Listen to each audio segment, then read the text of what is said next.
একবার একটি শিক্ষক একটি ক্লাসে পড়াচ্ছিলেন। ক্লাসে পড়াতে পড়াতে তিনি দেখলেন যে একটি ছাত্রর খুব মন খারাপ। তখন তিনি কিছু না বলে ক্লাসে ভালোভাবে পড়াচ্ছিলেন। কিছুক্ষণ পর তিনি যখন দেখলেন ছাত্রটা তার ক্লাসে কোনোভাবেই মনোযোগ দিতে পারছে না, তখন তিনি ওই ছাত্রের কাছে গেলেন এবং ছাত্রকে জিজ্ঞাসা করলো যে তোমার কি হয়েছে, তুমি কেন ক্লাসে মনোযোগ দিতে পারছো না? তখন ছাত্রটি স্যারকে বলল যে স্যার, আমি ক্লাসে মনোযোগ দিতে এই কারণেই পারছি না, কারণ আমার খুব মন খারাপ। তখন স্যারটি তাকে জিজ্ঞাসা করলো কিন্তু কেন?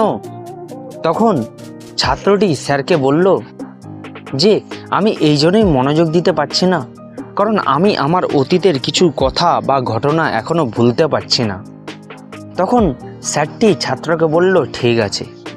ঠিক পরের দিন তিনি ছাত্রের সামনে একটি লেবুর শরবত নিয়ে হাজির হলেন।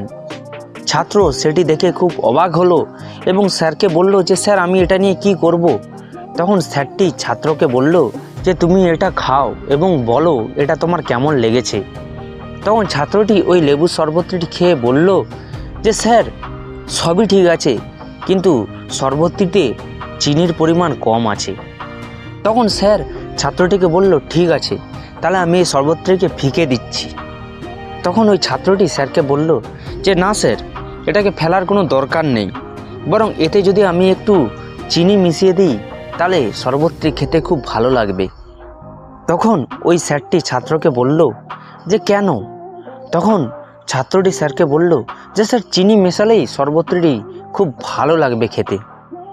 তখনই ছাত্রটিকে স্যার এটাই বোঝালো যে জীবনে তোমার যে ভুলটি ছিল সেটাকে তুমি কখনো মনে রেখো না, তার সাথে যদি তুমি নতুন কিছু অ্যাড করো তাহলে দেখবে তোমার জীবন খুব উন্নতির সাথে এগোবে। এই শরবতটিতে চিনির পরিমাণটা খুব কম ছিল, তুমি যদি চিনি ঠিকঠাক দিয়ে দাও তাহলে দেখবে শরবতটি খেতে খুব ভালো লাগবে। তখন ছাত্রটি বলল যে স্যার, আমি এখান থেকে এই শিক্ষাটাই পেলাম যে জীবনে আমার অতীতের যে সমস্ত ভুল ছিল সেগুলোর সাথে যদি আমার বর্তমানের নতুন কিছু অ্যাড করে দেই তাহলে আমার ভবিষ্যৎটা খুব ভালোভাবেই চলবে।